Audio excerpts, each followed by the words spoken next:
샬롬 로중 읽어주는 제입니다. 10월 4일 금요일 로중입니다. 주님께서 나를 언제 위로해 주실까 하면서 주님의 말씀을 기다리다가 시력조차 잃었습니다. 시편 119편 82절. 그러므로 우리는 담대하게 은혜의 보좌로 나아갑시다. 그리하여 우리가 자비를 받고 은혜를 입어서 제때 주시는 도움을 받도록 합시다. 히브리서 4장 16절. 풍성한 생명을 주시는 주님 만난 하루 보내세요. 샬롬 하올람. 오늘 함께 읽은 로중 본문은 시편 119편입니다. 성경 전체에서 가장 긴 장이지요. 우리가 함께 읽은 본문은 81절에서 88절까지의 내용을 바탕으로 하고 있는데요. 이 시편에서 기도자는 굉장한 공경에 처해 있었던 것 같습니다. 기도자를 해치려는 사람들이 있었던 것 같고 그 해치려는 사람들에 대해서 하나님께 호소하고 있는 내용입니다. 그런데 호소를 해도 뭔가 이게 응답이 없는 거예요.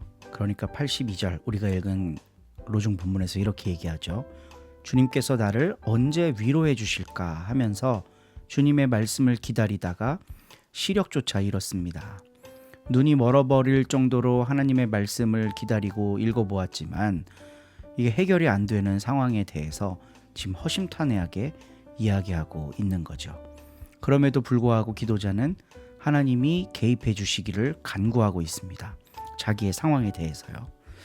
우리는 기도하면 뭔가 드라마틱한 변화가 우리 삶에 생겨서 하나님이 인생의 문제를 쫙 해결해 주시고 그 다음부터 시온의 대로를 걷는 것 여기까지를 목표로 삼습니다. 근데 인생이란 그렇지가 않은 것 같습니다. 과정인 거죠. 뭔가 하나 해결된 것 같아도요. 그 뒤에 또 문제가 생기잖아요. 또 기도해야 되고 또 문제가 생기고 궁극적인 기도, 완결적인 기도 그리고 그거에 대한 응답 이런 건 아마도 인생에 존재하지 않는 것 같습니다. 그런데 신앙이라고 하는 것은 그 모든 과정 속에서 주님을 기다리는 것 아닐까 생각해 봅니다.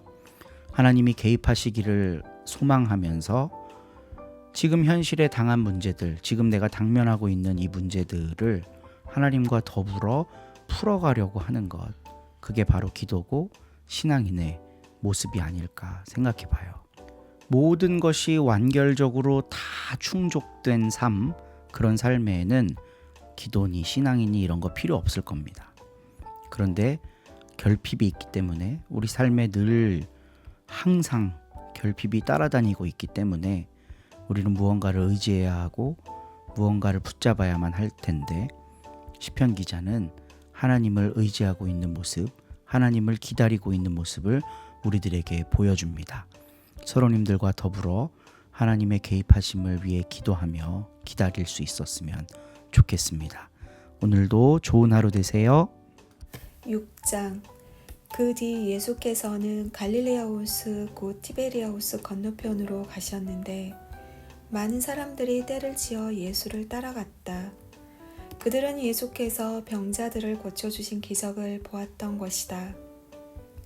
예수께서는 산 등성이에 오르셔서 제자들과 함께 자리 잡고 앉으셨다. 유다인들의 명절인 가을절이 이제 얼마 남지 않은 때였다. 예수께서는 큰 군중이 자기에게 몰려오는 것을 보시고 필립보에게 이 사람들을 다 먹일 만한 빵을 우리가 어디서 사올 수 있겠느냐 하고 물으셨다.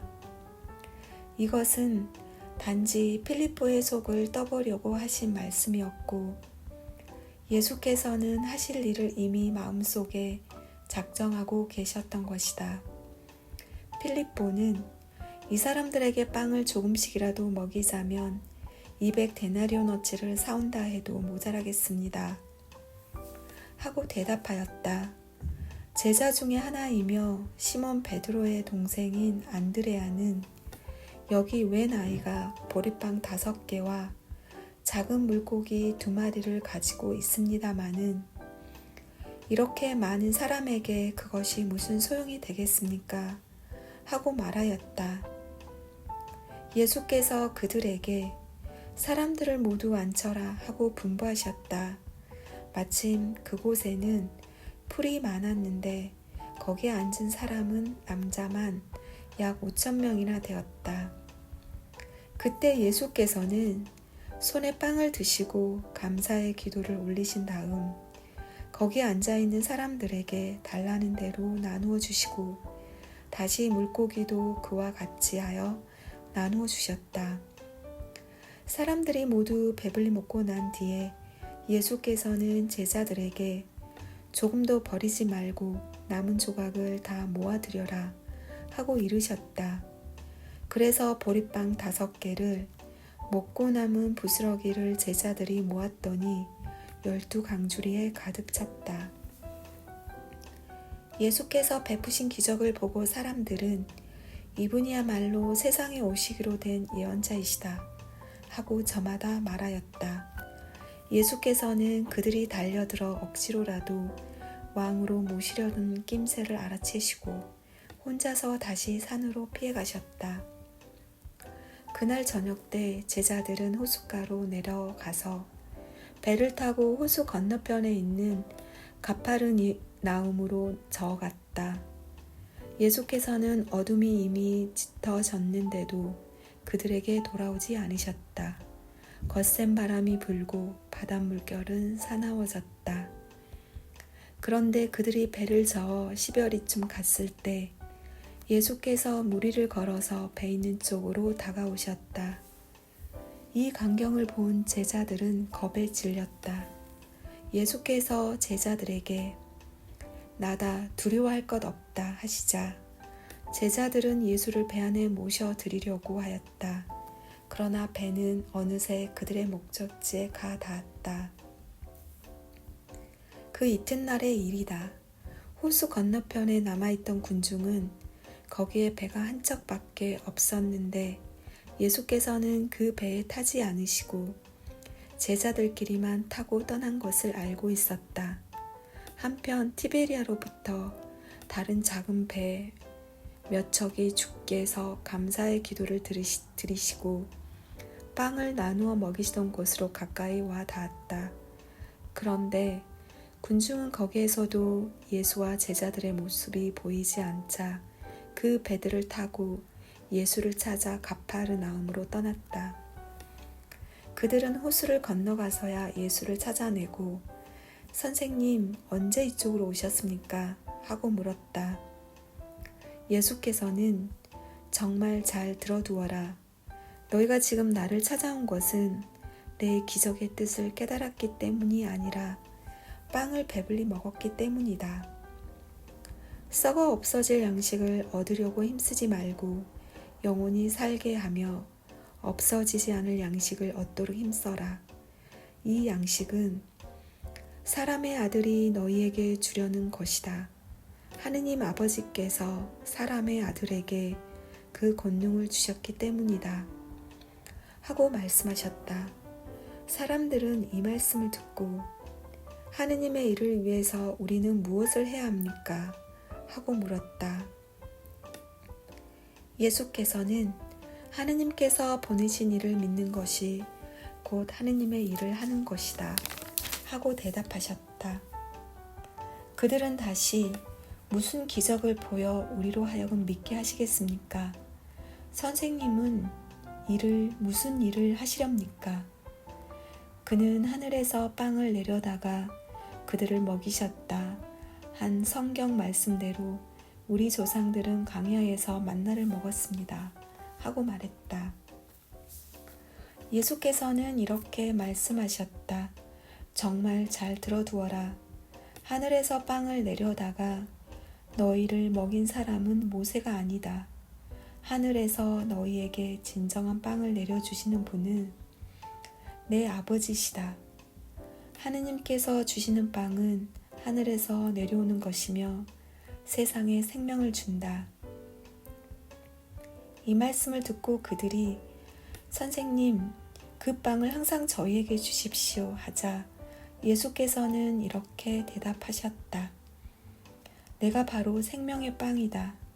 나에게 오는 사람은 결코 배고프지 않고 나를 믿는 사람은 결코 목마르지 않을 것이다. 내가 이미 말하였거니와 너희는 나를 보고도 나를 믿지 않는다. 그러나 아버지께서 내게 맡기시는 사람은 누구나 나에게 올 것이며 나에게 오는 사람은 내가 결코 외면하지 않을 것이다. 나는 내 뜻을 이루려고 하늘에서 내려온 것이 아니라 나를 보내신 분의 뜻을 이루려고 왔다. 나를 보내신 분의 뜻은 내게 맡기신 사람을 하나도 잃지 않고 마지막 날에 모두 살리는 일이다. 그렇다. 아들을 보고 믿는 사람은 누구나 영원한 생명을 얻게 하는 것이 내 아버지의 뜻이다. 나는 마지막 날에 그들을 모두 살릴 것이다. 이때 유다인들은 나는 하늘에서 내려온 빵이다 하신 예수의 말씀이 못마땅해서 웅성거리기 시작하였다. 아니, 저 사람은 요셉의 아들 예수가 아닌가?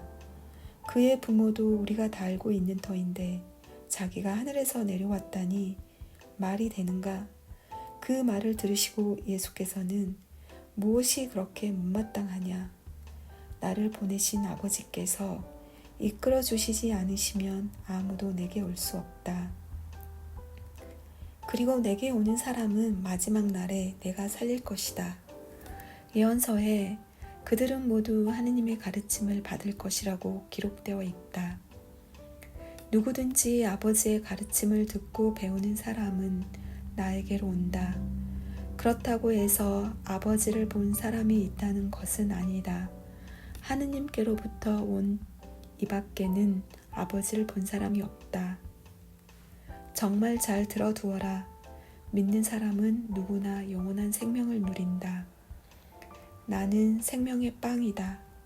너희의 조상들은 광야에서 만나를 먹고도 다 죽었지만 하늘에서 내려온 이 빵을 먹는 사람은 죽지 않는다. 나는 하늘에서 내려온 살아있는 빵이다. 이 빵을 먹는 사람은 누구든지 영원히 살 것이다. 내가 줄 빵은 곧 나의 살이다. 세상은 그것으로 생명을 얻게 될 것이다. 하고 말씀하셨다. 유다인들이 이 말씀을 듣고 이 사람이 어떻게 자기 살을 우리에게 먹으라고 내어줄 수 있단 말인가 하며 서로 따졌다. 예수께서는 다시 이렇게 말씀하셨다. 정말 잘 들어두어라. 만일 너희가 사람의 아들의 살과 피를 먹고 마시지 않으면 너희 안에 생명을 간직하지 못할 것이다. 그러나 내 살을 먹고 내 피를 마시는 사람은 영원한 생명을 누릴 것이며 내가 마지막 날에 그를 살릴 것이다.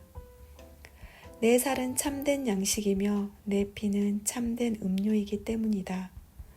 내 살을 먹고 내 피를 마시는 사람은 내 안에서 살고 나도 그 안에서 산다.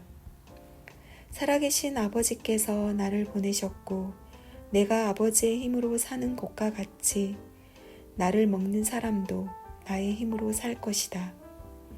이것이 바로 하늘에서 내려온 빵이다. 이 빵은 너희의 조상들이 먹고도 결국 죽어간 그런 빵이 아니다.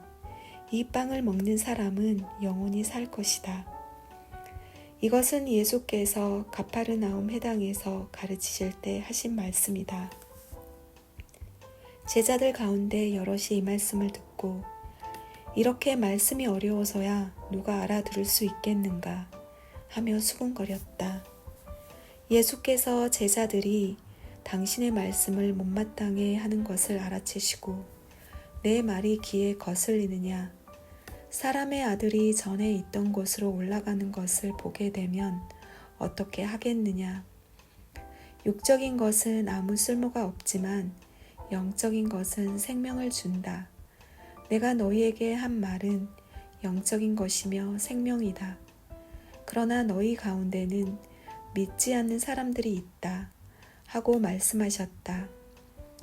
예수께서는 믿지 않는 사람들이 누구며 자기를 배반할 자가 누구인지 처음부터 알고 계셨던 것이다.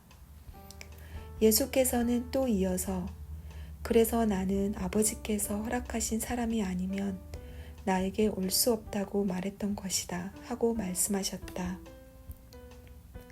이때부터 많은 제자들이 예수를 버리고 물러갔으며 더 이상 따라다니지 않았다. 그래서 예수께서는 12 제자를 보시고 자, 너희는 어떻게 하겠느냐? 너희도 떠나가겠느냐? 하고 물으셨다. 그러자 시몬 베드로가 나서서 주님께서 영원한 생명을 주는 말씀을 가지셨는데 우리가 주님을 두고 누구를 찾아가겠습니까? 우리는 주님께서 하느님이 보내신 거룩한 분이심을 믿고 또 압니다. 하고 대답하였다. 그러자 예수께서는 너희 12은 내가 뽑은 사람들이 아니냐. 그러나 너희 가운데 하나는 악마이다. 하고 말씀하셨다. 이것은 가룟 사람 시몬의 아들 유다를 가리켜 하신 말씀이었다. 유다는 비록 12 제자 가운데 하나였지만 나중에 예수를 배반할 자였다. 아멘.